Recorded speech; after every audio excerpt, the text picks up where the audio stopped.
بسم الله الرحمن الرحيم. الحمد لله الذي أنزل على عبده الكتاب ولم يجعل له عوجا قيما لينذر بأسا شديدا من لدنه ويبشر المؤمنين الذين يعملون الصالحات أن لهم أجرا حسنا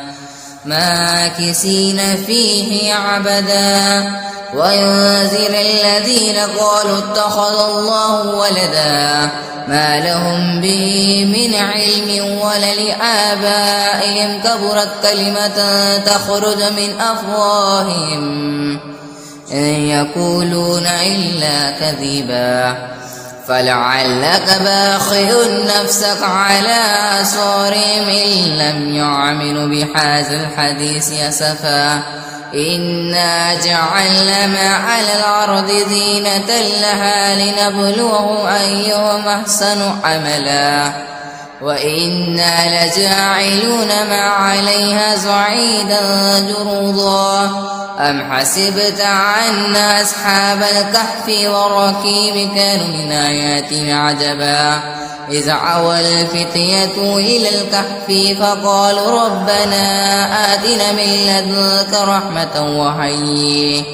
وهيئ لنا من أمرنا رشدا فضربنا على أذقانهم في الكهف سنين عددا ثم بعثنا لنعلم أي الحزبين أحصى لما لبثوا عمدا نحن نقص عليك نبأهم بالحق إنهم فتية آمنوا بربهم وزدناهم هدى وربطنا على قلوبهم إذ قاموا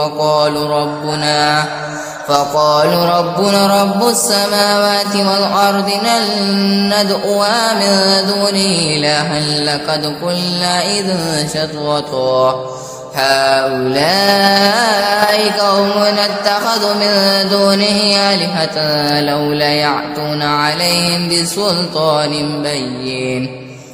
بسلطان بين فمن أظلم ممن افترى على الله كذبا وإذ اعتزلتموهم وما يعبدون إلا الله فاعبوا إلى الكهف ينشر لكم ربكم من رحمته ويحيي لكم من أمركم مرفقا وترى الشمس إذا طلعت تزاور عن كهفهم ذات اليمين وإذا غربت تقرضهم ذات الشمال وهم في فجوة منه ذلك من آيات الله من يهد الله فهو المهتد ومن يضلل فلن تجد له وليا مرشدا وتحسبهم أيقاظا وهم رقودا ونكلمهم ذات اليمين وذات الشمال وقلب باسط ذراعيه بالوسيد لو اطلعت عليهم لوليت منهم فرارا ولمعليت منهم رعبا وكذلك بعثناهم يتساءلوا بينهم قال قائل منهم كم لبثتم قالوا لبثنا يوما أو بعد يوم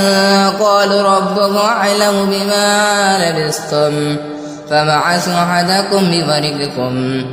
ببارككم هذه إلى المدينة فلينظر أيها أزكى طعاما فليأتكم برزق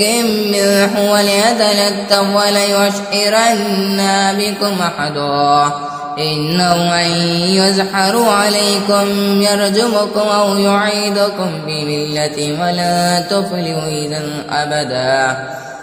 وكذلك عثرنا عليهم ليعلمون أن وعد الله حقا وأن الساعة لا ريب فيها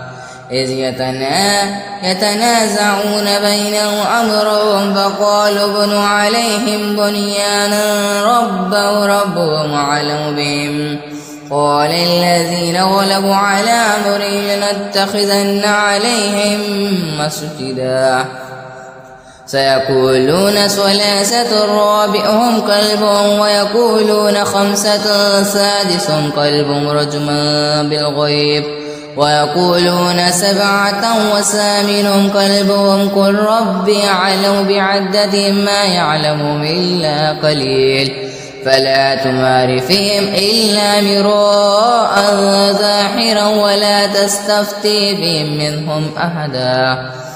ولا تقولن لشائع إني فاعل ذلك غدا إلا أن يشاء الله واذكر ربك إذا نسيت وقل عسى أن يهديني ربي لأقرب من هذا رشدا ولبثوا في كهفهم 300 سنين وازدادوا 9 قل الله أعلم بما لبثوا له غيب السماوات والأرض أبصر به وأسمع ما لهم من دونه من ولي ولا يشرك في حكمه أحدا واتل ما أوحي إليك من كتاب ربك لا مبدل لكلماته ولن تجد من دونه ملتحدا واصبر نفسك مع الذين يدعون ربهم بالغدوة والعشي يريدون وجهه ولا تعد عيناك عنهم تريد زينة الحياة الدنيا ولا تطع من أغفلنا قلبه عن ذكرنا واتبع هواه وكان أمره فرطا وقل الحق من ربك فمن شاء فليؤمن ومن شاء فليكفر إنا أعتدنا للظالمين النارا أحاط بهم سرادقها وإن يستغيثوا يغاث بماء كالمحل يشوي الوجوه بئس الشراب وساءت مرتفقا إن الذين آمنوا وعملوا الصالحات إنا لنضيع أجر من أحسن عملا أولئك لهم جنات عدن تجري من تحتهم الأنهار يحلون فيها من أساور من ذهب ويلبسون ثيابا خضرا من سندس واستبرق متكئين فيها على الأرائك نعم الثواب وحسنت مرتفقا وضرب لهم مثل الرجلين جعلنا لأحدهما جنتين من أعناب وحففناهما بنخل وجعلنا بينهما زرعا كلتا الجنتين آتت أكلها ولم تظلم منه شيئا وفجرنا خلالهما نهرا وقانا له ثمر فقال لصاحبه وهو يحاوره أنا أكثر منك مالا وأعز نفرا ودخل جنته وهو ظالم لنفسه قال ما أظن أن تبيد هذه عبدا وما أظن الساعة قائمة ولئن رددت إلى ربي لأجدن خيرا منها منقلبا قال له صاحبه وهو يحاوره وكفرت بالذي خلقك من تراب ثم سواك رجلا لكن هو الله ربي ولا أشرك بربي أحدا ولولا إذ دخلت جنتك قلت ما شاء الله لا قوة إلا بالله إن ترني أنا أقلك منك مالا وولدا فعسى ربي أن يعطيني خيرا من جنتك ويرسل عليها حسبانا من السماء فتصبح صعيدا زلقا أو يصبح ماؤها غورا فلن تستطيع له طلبا وهويت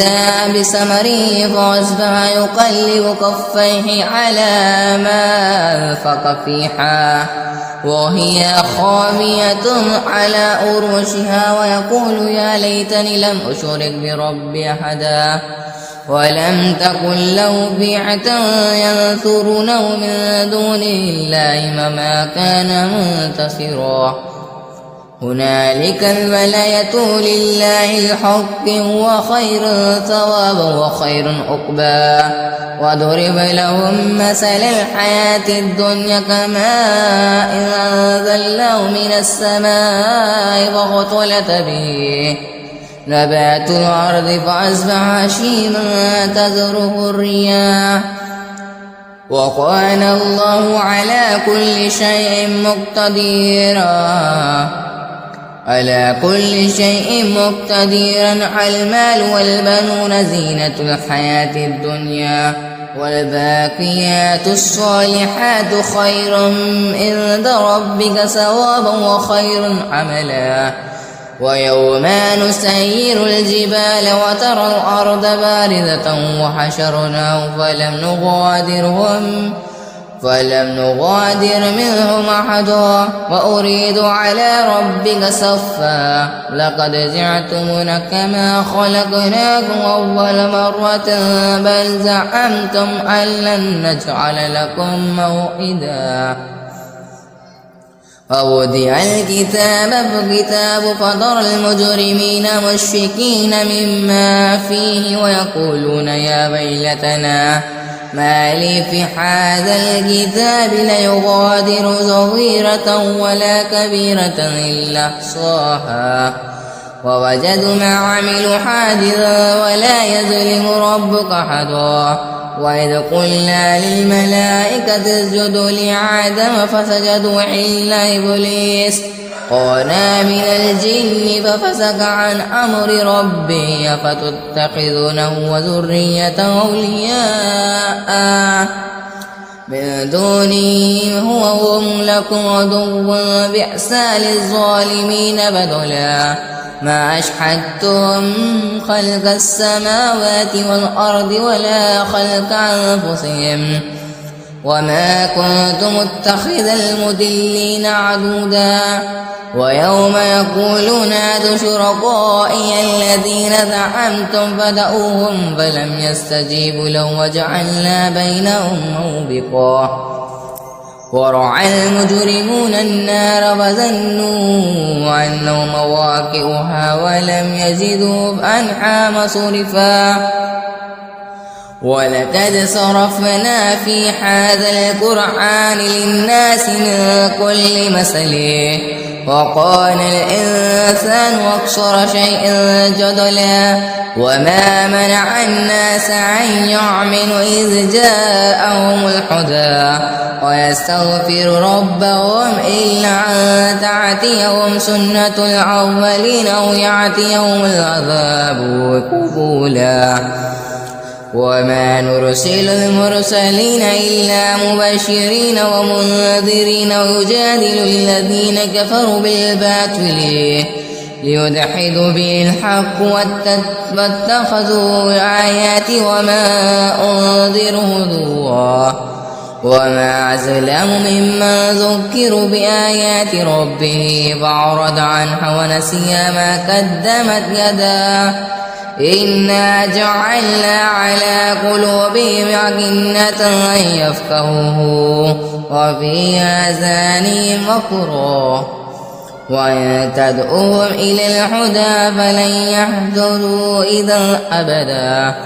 وربك الغفور ذو الرحمة لو يؤاخذهم بما كسبوا لعجل لهم العذاب بل هم موعد لن يجدوا من دونه موعلا وتلك القرى أهلكناهم لما ظلموا وجعلنا لمهلكهم موعدا وإذ قال موسى لفتاه لأبره حتى أبلغ مجمع البحرين أو أمضي حقوبا فلما بلغ مجمع بينهما نسيا حوتهما فاتخذ سبيله في البحر سربا فلما جاوز قال لفتاه آتنا غداءنا لقد لقينا من سفرنا هذا نصبا قال أرأيت إذ أوينا إلى الصخرة فإني نسيت الحوت وما أنسانيه إلا الشيطان أن أذكره واتخذ سبيله في البحر عجبا قال ذلك ما كنا نبغي فارتد على آثارهما قصصا فوجد عبدا من عبادنا آتيناه رحمة من عندنا وعلمناه من لدنا علما قال له موسى هل أتبعك على أن تعلمني مما علمت رشدا قال إنك لن تستطيع معي صبرا وكيف تصبر على ما لم تعد به خبرا قال ستجدني إن شاء الله صابرا ولا أعصي لك أمرا قال فإن اتبعتني فلا تسألني عن شيء حتى أحدث لك منه ذكرا فانطلق حتى إذا ركبا في السفينة خرقا قال خرقتها لتغرق أهلها لقد جعلت شيئا إمرا قال علم قل إنك لن تستطيع معي صبرا قال لا تؤاخذني بما نسيت ولا ترهقني من أمري عسرا فانطلق حتى إذا لقي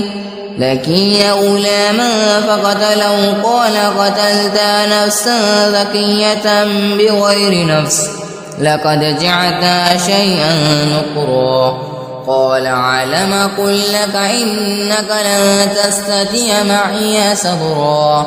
قال إن سألتك عن شيء بعدها فلا تصاحبني قد بلغت من لدني عذرا فانطلق حتى إذا أتيا أهل قرية استطعما أهلها فأبوا أن يضيفوهما فوجد فيها جدارا يريد أن ينقضا فأحكمه قال لو شئت لاتخذت علي أجرا قال هذا فراق بيني وبينك سأنبئك بتعويل ما لم تستطع عليه صبرا أما السفينة فكانت لمساكين يعملون في البحر فأردت أن أعيبها وكان وراءهم ملك يأخذ كل سفينة غصبا وأما الغلام فكان أبواه مؤمنين فخشينا أن يرهقهما طغيانا وكفرا فأردنا أن يبدلهما ربهما خيرا منه زكاة وقربا رحما وأما الجدار فكان لغلامين يتيمين في المدينة وكان تحته كنز لهما وكان أبوهما صالحا فأراد ربك أن يبلغ أشدهما ويستخرج كنزهما رحمة من ربك وما فعلته عن أمر ذلك تعبيل ما لم تستطع عليه صبرا ويسألونك عن ذي القرنين قل سأتلو عليكم منه ذكرا إنا مكنا له في الأرض وآتيناه من كل شيء سببا فأتبع سببا حتى إذا بلغ مغرب الشمس وجدها تغرب في عين حميعة ووجد عندها قوما قل يا ذا القرنين إما أن تعذب وإما أن تتخذ فيهم حسنا قال أما من ظلم فسوف نعذبه ثم يرد إلى ربه ويعذبه عذابا نكرا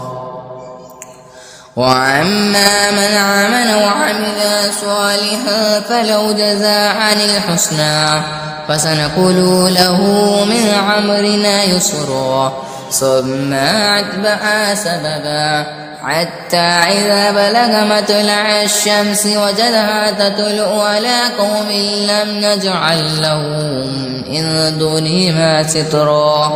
كذلك وقد أحطنا بما لديه خبرا ثم أتبع سببا حتى إذا بلغا بين السدين وجدا من دونهما قوما لا يكادون يفقهون قولا قالوا يا ذا القرنين إن يأجوج ومأجوج مفسدون في الأرض فهل نجعل لك خرجا على أن تجعل بيننا وبينهم صدا قال ما مكني في ربي خير فاعونني بقوة أجعل بينكم وبينهم ردما آتني زبر الحديد حتى إذا سعوا بين السدقين قال انفخ حتى إذا جعله نارا قال أتعني وفرغ عليه قطرا فما استعوا أن يزحروا وما استعوا له نقبا قال هذا رحمة من ربي فإذا جاء وعد ربي جعله دقاء وقال وعده ربي حقا وتركنا بعدهم يومئذ يمعج في بعد ونفخ في الصور فجمعناهم جمعا وعرضنا جهنم يومئذ للكافرين عرضا الذين كانت أعينهم في غذاء عن ذكر وكانوا لا يستطيعون سمعا أفحسب الذين كفروا أن يتخذوا عبادي من دوني أولياء إنا أعتدنا جهنم للكافرين نزلا قل هل ننبئكم بالأخسرين أعمالا الذين ضل سعيهم بالحياة الدنيا وهم يحسبون أنهم يحسنون صنعا أولئك الذين كفروا بآيات ربهم ولقائه فحبطت أعمالهم فلا نقيم لهم يوم القيامة وزنا ذلك جزاؤهم جهنم بما كفروا واتخذوا آياتي ورسلي هزوا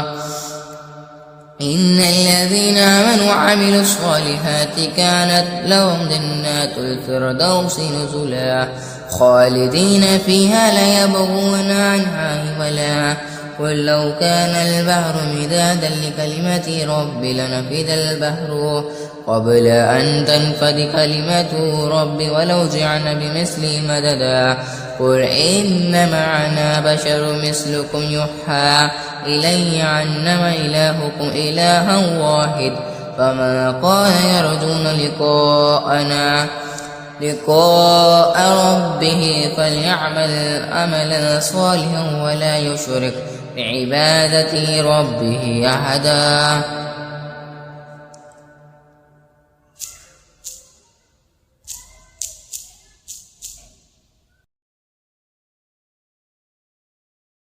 بسم الله الرحمن الرحيم الرحمن علم القرآن خلق الإنسان علمه البيان الشمس والقمر بحسبان والنجم والشجر يسجدان والسماء رفعها ووضع الميزان ألا تطغوا في الميزان وأقيموا الوزن بالقسط ولا تخسروا الميزان والأرض وضعها للأنام فيها فاكهة ونخل ذات الأكمام والحب العزف والريحان فبأي آلاء ربكما تكذبان خلق الإنسان من صلصال كالفخار وخلق الجن من مارج من نار فبأي آلاء ربكما تكذبان رب المشرقين ورب المغربين فبأي آلاء ربكما تكذبان مرج البحرين يلتقيان بينهما برزخ لا يبغيان فبأي آلاء ربكما تكذبان يخرج منهما اللؤلؤ والمرجان فبأي آلاء ربكما تكذبان وله الجوار المنشآت في البحر كالأعلام فبأي آلاء ربكما تكذبان كل من عليها فان ويبقى وجه ربك ذو الجلال والإكرام فبأي آلاء ربكما تكذبان يسأله من في السماوات والأرض كل يوم هو شان فبأي آلاء ربكما تكذبان سنفرغ لكم أيها الثقلان فبأي آلاء ربكما تكذبان يا معشر الجن والإنس إن استطعتم أن تنفذوا من أقطار السماوات والأرض فانفذوا لا تنفذون إلا بسلطان فبأي آلاء ربكما تكذبان يرسل عليكم شواظ من نار ونحاس فلا تنتصران فبأي آلاء ربكما تكذبان فإذا انشقت السماء فكانت وردة كالدهان فبأي آلاء ربكما تكذبان فيومئذ لا يسأل عن ذنبه إنس ولا جان فبأي آلاء ربكما تكذبان يعرف المجرمون بسيماهم فيؤخذ بالنواصي والأقدام فبأي آلاء ربكما تكذبان هذه جهنم التي يكذب بها المجرمون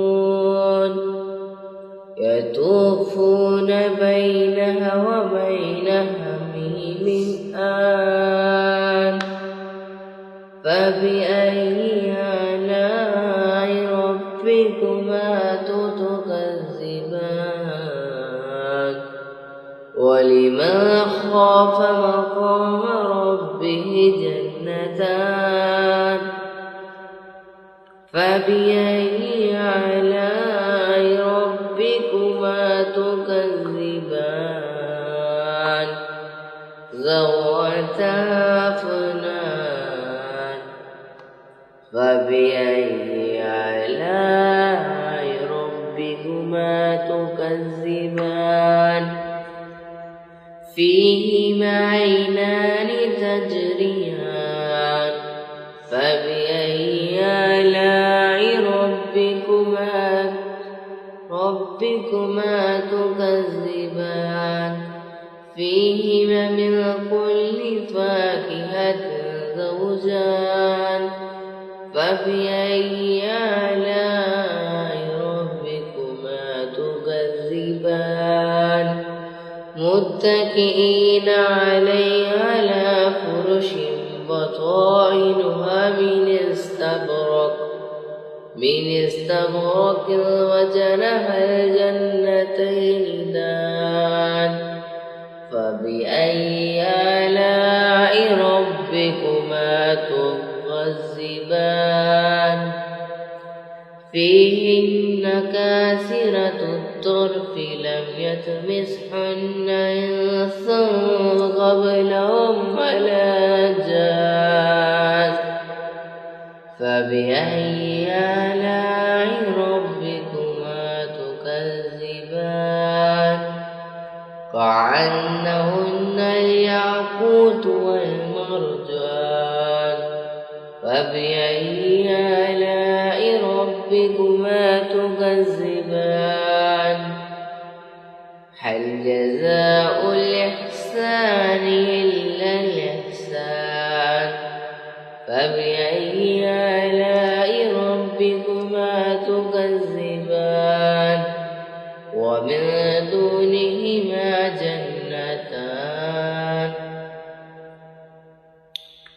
فبأي آلاء ربكما تكذبان مدحمتان فبأي آلاء ربكما تكذبان